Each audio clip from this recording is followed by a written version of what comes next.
This is KYW-TV, Philadelphia. This is the News Tonight with Jennifer Ward and Bruce Hamilton, David Rogers weather, and Yuki Washington on sports. And now, the News Tonight. Good evening, I'm Bruce Hamilton. And I'm Jennifer Ward. Our top story tonight, could the U.S. be moving closer to flexing its military muscle in Iraq? President Bush met with his aides today at Camp David to discuss that possibility.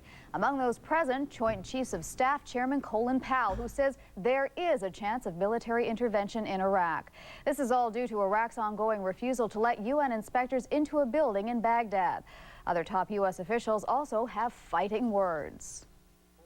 This is just another example of Iraq's cheat and retreat approach to United Nations Security Council resolutions. If he doesn't get the message in the next few days, it's going to be bombs away. Meantime, talks will continue for another day in New York between Iraq's ambassador and the head of the UN Commission. Talks aimed at finding a peaceful solution to this crisis. We have not arrived at any solution now, but we expect a final answer, no continued discussion, but the final answer tomorrow morning. We are seeing eye to eye on so many things, and a few things remain to be finalized. Some negotiators think Iraq's Saddam Hussein is stalling in order to destroy or hide incriminating documents at the building where the inspectors have been denied entrance. In the nation tonight, Bill Clinton's riding high, hearing the results of the latest poll. More about that in a minute. First, Clinton gets a hearty welcome from voters in Washington State. In Spokane, Clinton asked residents to have the courage to change and vote against the Republican ticket. As he left the rally, reporters pressed him for reaction to that standoff between Iraq and the United Nations. I think we have to give them an ultimatum, and we're going to see how let's see how they respond. They've been given a pretty clear ultimatum. Let's see how they respond. And after Iraq responds, then I'll give you another response. But I think so far the United Nations and the allies are handling it properly. Back to that poll, a new Time CNN survey shows that voters favor the Clinton-Gore ticket by a margin of 2-1. 53% for Clinton, 26% for Bush. Ross Perot may be gone from the political scene, but his supporters say they're in it for the long haul. Virginians who backed Perot named themselves Americans for Liberty and Independence. The group of about 200 have their own political platform and a list of the nation's top 5 problems. They presented that list to the closest thing to Perot's heart today, the Texas city of Dallas. 4 people are dead, 12 others injured after flash floods tore through Kentucky. Overnight, heavy rain swept through the southeastern Kentucky neighborhood, killing a family and wiping out everything in its path. One survivor, an 8-year-old boy, clung to a tree for over an hour before he was rescued. Tonight, the waters have receded and cleanup is underway. A gruesome discovery at the Belmont Avenue water pumping station. A worker found a body. Details are very sketchy. We do know the worker was making a routine check, pulled the grate off the pump, and there in front of him, floating lifelessly, a body. It's a 34-year-old African-American woman. We don't know how she died. It is likely, however, the body floated in from the Schuylkill River. An investigation continues. And a young Orland boy escapes death after climbing a tree and nearly being electrocuted by wires overhead. Wielding buzzsaws, Philadelphia electric crews cut that tree down, and tonight, young James Cantafalo remains hospitalized in stable condition. Welfare activists gathered in Kensington today to protest cutbacks by the Casey administration. Are we going to give up? No! Are we here to fight? Yes! He says cut back, we say fight back! And that's what Members of the Kensington Welfare Reform Union have been fighting to get control of an abandoned welfare office nearby. They've set up Caseyville, a tent city at Cumberland and Kensington, to house the homeless. Organizers say this is one issue that unites Kensington's diverse population. Neighbors are calling for justice in the Port Richmond section of Philadelphia. Recent racial unrest prompts Mayor Rendell to step in to help devise a plan to stop harassment before it starts. KYW3's Carol Erickson reports. And certainly it should be just that. With a snap of his fingers at the Jones family kitchen table, Mayor Ed Rendell promised to beef up the city's response to racial incidents starting tomorrow. That came as good but late news for the Joneses of Port Richmond. In 3 months in their Port Richmond row house, there were 4 racially inspired incidents, capped by a July 4th melee between them and their white neighbors. It left people on both sides injured, arrested, and angry at one another and the city. I really thought very hard of you for not being here, not coming down to see about it. Any sort of racial or ethnic intimidation. Rendell told family members, the NAACP, and the police that from now on, when a racial complaint is lodged, it'll go immediately to the Human Relations Commission for intervention. He also promised to reinvestigate the July 4th fight. But even with that and around-the-clock police protection, the Joneses are leaving. We be moving soon. And I want to point out that we're not moving because we're giving up. We're moving because of our children. In his role as peacemaker, Mayor Rendell walked down the block to visit a white family injured in the July 4th fight. They say the media portrayed the neighbors as racist when they aren't. What is my side? They started with us. We have never given them a problem. It's the neighborhood around here that's doing this. You know, that's total baloney. Though obviously no one in a neighborhood is of one mind on any issue, including race, the message the mayor sent to these residents is clear. The city will back to the hilt any family of any color that wants to move into this Port Richmond neighborhood or any other neighborhood in the city. Carol Erickson, The News Tonight. Residents in Philadelphia's Winfield section are up in arms over a plan to sell one of the city's oldest golf clubs. Today, several dozen people protested outside the Bala Golf Club. They're angry that a developer wants to build a $75 million mall near the course at Conshohocken and Belmont Avenues. Homeowners say the mall would disrupt the quiet of their neighborhood. People have worked very hard to keep this a residential area, and now there's a threat of it changing into a commercial area, which everyone is definitely against. Club members will vote Thursday on whether to sell the private course. Each member could make over $60,000 on the sale. In the world tonight, violence and unrest in France. Stoned a police station and looted a supermarket. They apparently believe the police caused the death of a 22-year-old motorcyclist. He was trying to escape a police check and in the process skidded to miss a car and hit a lamppost. The youth was not wearing a helmet. While the world watches the Olympics in Barcelona, a 17-year-old cancer patient will be there with the athletes for the experience of a lifetime. Michael discovered his bone cancer 2 years ago, snuffing out his dreams of Olympic greatness. Well, today, with the help of the Make-A-Wish Foundation, Michael's flying to Spain to watch the games firsthand. And that's your news up to the minute. Jen?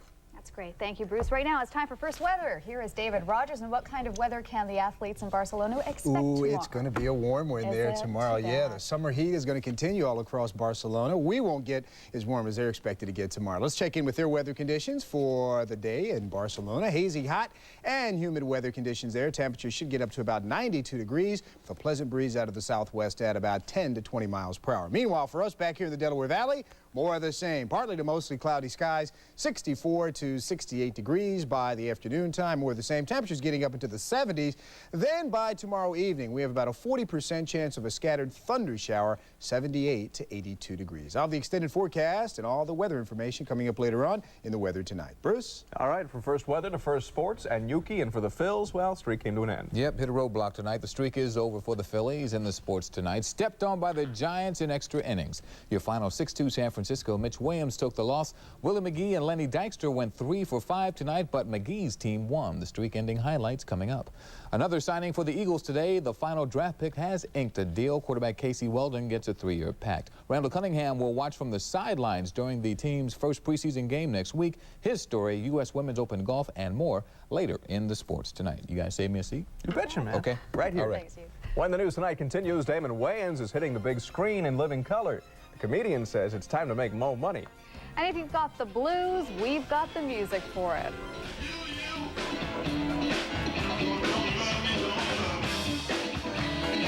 We'll take you to the festival on the waterfront in our last word.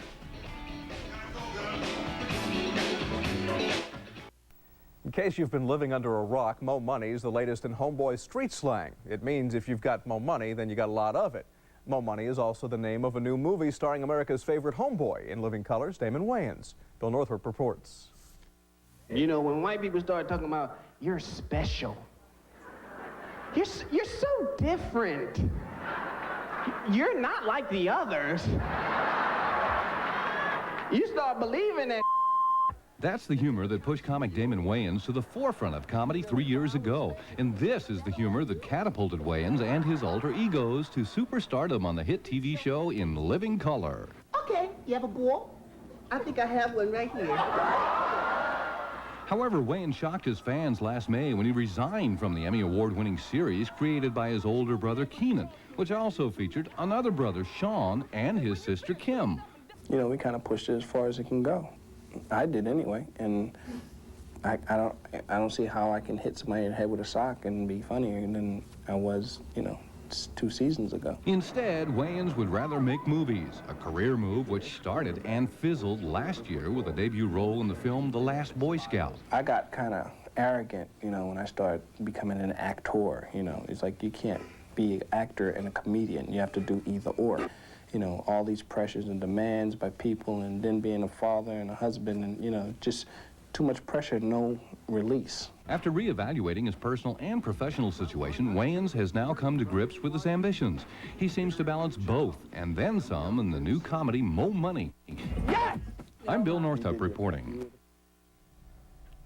Still to come on the news tonight, David Rogers says if you like today's weather, stand by. We're in for Mo of the same. And Mo in sports, too. The amazing Atlanta Braves go for the 13th win in a row. Yuki has all the scores and more coming up in sports tonight. And David is back. With a tropical depression. Yeah, that's important stuff for people planning vacationers, planning on heading down to the Caribbean. We'll take a look at that satellite vantage point. How about our weather today, folks? Not very exciting, and looks like more of the same for tomorrow. Take a look at the current picture. Outside right now, lots of clouds continuing to hang across the Delaware Valley. But Allentown, they have a little pocket of clear sky there. They're currently at 64 degrees. Here at 5th and Market, 71. Atlantic City, 67 with a surf temperature of 70. Wilmington, cloudy and 70 degrees. And Reading, 67 and mostly cloudy sky. Out now at the airport, mostly cloudy, 70 degrees. Humidity at 78%. Light wind out of the north at about 6 miles per hour. And the barometric pressure, 30.09 inches of mercury. Currently on the way down. Here's that tropical depression we're talking about. Right now, about 240 miles southeast of the island of Bermuda. Numerous advisories out for Bermuda, and we're going to keep monitoring this system as it continues to churn across some of the warmer waters of the Atlantic. Again, this is hurricane season, and the next couple of months could be kind of active. Definitely check the forecast before making any kind of vacation plans. Meanwhile, back here on the mainland, well, not a very eventful day today. We did have a few peaks of sunshine, but notice a little cloud formation now starting to swirl across the midsection of the country. That is good news. Although there are some thunderstorms associated with it, this particular system will be the mechanism to move things off the coast, and looks like our weather pattern will finally start to change. We'll get a lot of the moisture out in the Atlantic, and we'll start to see some cooler and drier air moving in. Before that does happen, we are going to see some scattered showers and thunderstorms. Things are kind of quiet right now, but as we take a look across portions of the Great Lakes, across the Chicagoland area, notice some pretty impressive thunderstorm activity rapidly moving east, and looks like the beginning of this stuff should probably move into the Delaware Valley by sometime tomorrow evening. Partly to mostly cloudy sky tonight, about a 63 to 67 degree overnight temperature. Then for tomorrow, partly cloudy, about a 40% chance of a shower. Late in the day, 78 to 82 degrees. A look into the future. This is how it fares up. Again, thunderstorms developing by late Sunday night into Monday morning. We should start to see some clearing on Monday, 85 degrees. Tuesday looks like a great one, mostly sunny sky and 84. Wednesday, not too bad, 84. And Thursday looks like some thunderstorms in the afternoon, and afternoon highs getting up to 84 degrees. That's a look at your weather tonight. Jen, Bruce? Thanks, Dave. Thanks, David. Stay with us. Sports is up next. But first, a look at tonight's winning lottery numbers. If you play, good luck. We'll be right back.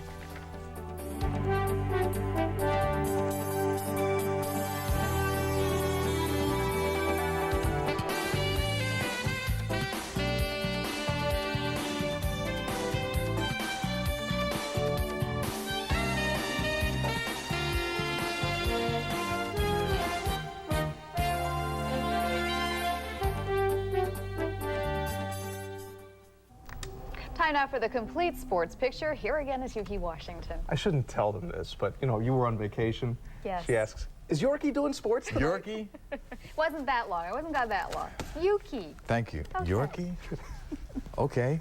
Let the games begin. The pageantry. Yorkie is over. Time to get it on. Competition begins tomorrow right here on NBC and KYW3. Coverage begins at noon. Opening ceremonies, quite a sight tonight. This is the Parade of Nations. We saw many of our locals in the group, like wrestler Chris Campbell.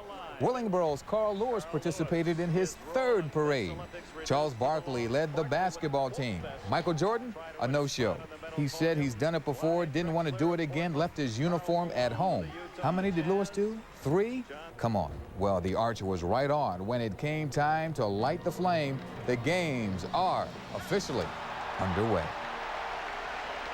During the games, we'll be keeping a special eye on our Delaware Valley contingent as they hope for dreams of glory in Barcelona. My partner Lou Tilley is in the newsroom with a tribute to the local athletes participating in the 25th Olympiad. Louis, good to see you. I like those hats, Uke. Let's give Charles a call, try and get a couple. Good idea. I count 18 natives in the game and 25 when you include those who train here and now call the Delaware Valley home.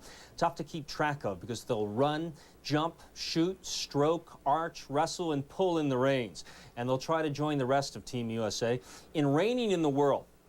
You know, it's been 6 years now since the United States has won a basketball tournament in any international competition. So the locals tonight raise their voice in unison to say,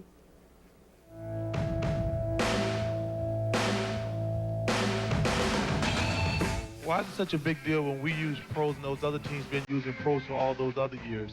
Why is it such a big deal now? Why don't they just take their ass whipping like people and go home?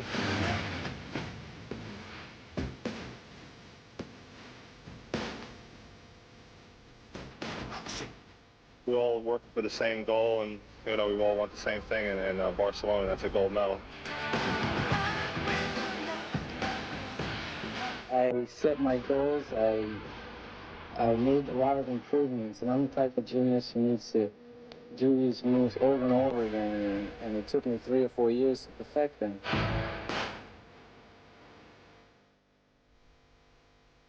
I can't help how anybody else is going to swim, but I'm going to swim my best out there. I could have died if I wanted to, slipped over the edge and drowned.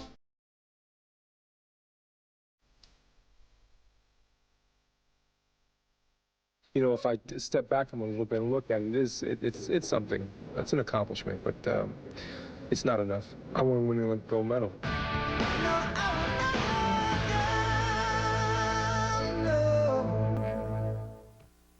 those were all locals. Charles Barkley, of course, Tom Borer, who rows on the Schuylkill, Dominic Minucci from Temple, Frank Leskis from LaSalle, who swims for Albania, and Chris Campbell, the last fella from Team Foxcatcher in Newtown Square. Now, we'll try to be your viewing guide for the locals all along. Tomorrow, here on KOI3 and NBC, about noon, Erica Hansen from King of Prussia into the pool on her first event, the 400-meter medley.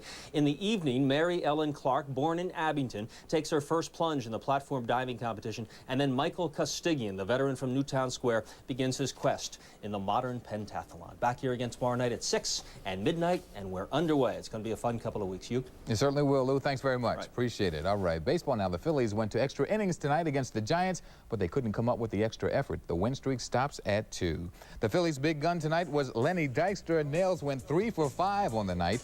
This shot into right field scores. Joe Millette, he gets under the tag on the throw to put the Phillies up 2-1. Willie E.T. McGee did a lot of work for the Giants on offense. McGee in the 6th went to right center field. Robbie Thompson was on first. But after Dykstra missed the cutoff man by a few feet, Thompson scored to tie it at 2 runs apiece. In the 10th, Willie McGee was back again. He went 3 for 5 also tonight. McGee turns on the speed. Mitch Williams falls off the mound hard. He didn't get there in time. McGee beat it out. While that was going on, a run scores for the Giants, the winning run. Mitch Williams gets the loss. Final score 6-2, Giants in 10 innings. Montreal got by L.A. 4-1. San Diego 2-0 over the Mets. In 11 innings, Houston 3-2 over Chicago. Cincinnati by 8 over St. Louis 9-1. And Atlanta shuts out Pittsburgh. Lucky 13 for the Braves. Yes, it was. They tied a franchise record 13 straight wins today after beating the Pirates. The Braves only had one hit for the entire game, and there it goes. Dave Justice with a solo homer in the 2nd inning. Charlie Lebrand threw 4-hit ball over 8 innings, so let's take it to the 9th. That's when Otis Nixon, watch this, would scale the wall to rob Andy Van Slyke. The Braves get number 13 in a row, 1-0 over the Pirates. A 2-hitter for Ron Darling. Oakland got by Toronto 6-love. Minnesota 3-2 over Boston. Texas 10, Baltimore 8. California 9-0 over Detroit, and Cleveland by 1 over KC. 6-5, your final score. And that's about all the time we have tonight in the sports tonight. Oh, okay. Okay. Thanks, Yuki. Caught me by surprise.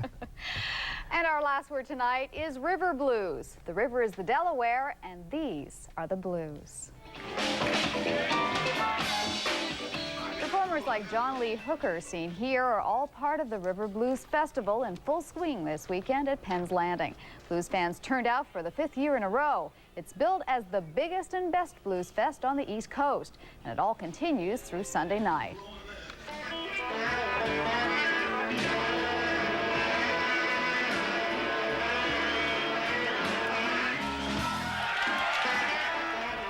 Ooh. Sounds good. Yeah. And that's the news tonight. I'm Jennifer Ward. We're going to take you back to Barcelona for more Olympic coverage. Jen, David, Yuki, and I will be back tomorrow night at 6. For now, we're out of time. You're up to date. Have a good night tonight and a better day tomorrow. Bye-bye.